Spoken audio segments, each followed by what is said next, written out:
কাতলা মাছ না ভেজে টমেটো দিয়ে এইভাবে রান্না করে খেলে একটা কথাই বলবে আগে কেন এইভাবে বানিয়ে খাইনি। আজকে আমি তোমাদের সঙ্গে কাঁচা কাতলা মাছের দারুণ সুস্বাদু একটা রেসিপি শেয়ার করব। গরমের দুপুরে গরম ভাতের উপর এরকম একটা রেসিপি থাকলে ভাত খাওয়া জাস্ট জমে ওঠে। রান্নাটি করার জন্য চুলোর উপর একটা ফ্রাই প্যান নিতে হবে। চুলোর আঁচটা মিডিয়াম টু লো রেখে অ্যাড করে দিতে হবে সরষের তেল। তেলের পরিমাণটা নিজেদের পছন্দ মতো কম বেশি করে নিতে পারো। তেল যখন ভালোভাবে গরম হয়ে যাবে অ্যাড করে দিতে হবে 5-6টি রসুনের কোয়া এভাবে পাতলা করে কেটে নিয়ে, তার সঙ্গে অ্যাড করে দিতে হবে 2টি মিডিয়াম সাইজের পেঁয়াজকে ছোট ছোট টুকরো করে কেটে নিয়ে, আর 3টি কাঁচা লঙ্কা দুফালি করে কেটে নিয়ে। তো এভাবে এবার সমস্ত কিছু ভেজে নিতে হবে। পেঁয়াজ খুব বেশি পুড়িয়ে ফেললে হবে না, হালকা একটু গোল্ডেন কালার হওয়া পর্যন্ত ভাজতে হবে। চুলোর ফ্লেমটা মিডিয়াম টু লো রেখে একটু সময় নিয়ে ভেজে নিয়েছি। দেখতেই পাচ্ছ পেঁয়াজের কালার চেঞ্জ হয়ে গেছে। এবার এর মধ্যে অ্যাড করে দিতে হবে একটি ছোট সাইজের তেজপাতা, আর দিয়ে দিতে হবে হাফ চামচের একটু বেশি আদা রসুন বাটা। এবার এই দুটি উপকরণ আবার একটু সময় ধরে ভেজে নিতে হবে। এই সময় চুলোর ফ্লেমটা একদম কমিয়ে দিতে হবে, নইলে আদা রসুনটা কড়াইয়ের মধ্যে লেগে যাবে। তো একদম লো আছে 2-3 মিনিট এভাবে একটু ভেজে নিয়েছি। এবার এর মধ্যে হাফ চামচের একটু বেশি হলুদ গুঁড়ো অ্যাড করে দিয়েছি, আর দিয়েছি হাফ চামচ মতো ধনে গুঁড়ো, হাফ চামচের একটু বেশি লঙ্কা গুঁড়ো, আর দিয়েছি স্বাদ মতো নুন। এবার সমস্ত কিছু ভালো করে মিশিয়ে নিতে হবে।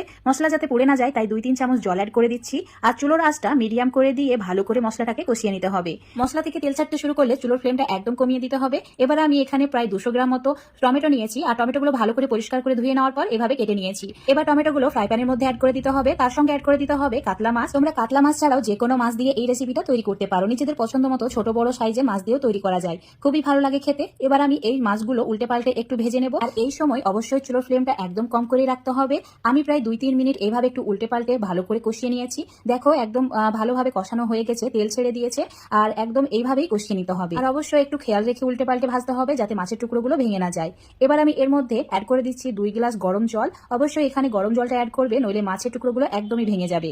তো এবার চুলোর আঁচটা একদম বাড়িয়ে দিতে হবে, তারপর এভাবে একটু নাড়াচাড়া করে সমস্ত কিছু মিশিয়ে নিতে হবে। আজকে যেহেতু মাছের পাতলা ঝোলের রেসিপি তোমাদের সঙ্গে শেয়ার করছি, তাই এখানে জলের পরিমাণটা একটু বেশি রেখেছি। ভালো করে মিশিয়ে নেওয়ার পর ঢাকা দিয়ে 5 মিনিট রান্না করে নিতে হবে হাই ফ্লেমে। তো আমি ঢাকা দিয়ে রেখে দিলাম, তোমাদের আমি এখন 5 মিনিট পর দেখাচ্ছি। দেখতেই পাচ্ছ সমস্ত কিছু ভালোভাবে সেদ্ধ হয়ে গেছে। টমেটোগুলো চেক করে নিতে হবে সেদ্ধ হয়েছে কিনা। দেখেই বোঝা যাচ্ছে টমেটোগুলো প্রায় 80% মতো সেদ্ধ হয়ে গেছে। এবার এই সময় অ্যাড করে দিতে হবে 1 চামচ ভাজা জিরের গুঁড়ো। জিরের গুঁড়োটা অবশ্যই অ্যাড করবে, তাহলে খুব সুন্দর একটা ফ্লেভার আসবে।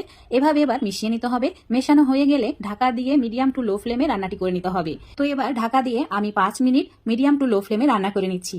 তোমাদের আমি এখন 5 মিনিট পর দেখাচ্ছি। দেখো কত সুন্দরভাবে উপরে তেলটা ভেসে উঠেছে, আর খুব সুন্দর একটা কালার চলে এসেছে। গরমের দুপুরে এইরকম কাতলা মাছের পাতলা ঝোলের রেসিপি যদি থাকে, ভাত খাওয়া সত্যিই বন্ধুরা জাস্ট জমে ওঠে, অন্য কোনো তরকারির প্রয়োজন হয় না। কাতলা মাছের টক ঝোলের রেসিপিটা অবশ্যই বাড়িতে একবার ট্রাই করে দেখবে।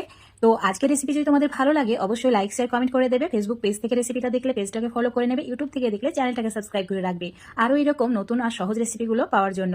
তো আমি সার্ভ করে নিয়েছি, এখন জাস্ট গরম ভাতের সঙ্গে খাওয়ার পালা। আজ বন্ধুরা এই পর্যন্ত, আবার দেখা হবে সহজ কোনো রেসিপি নিয়ে।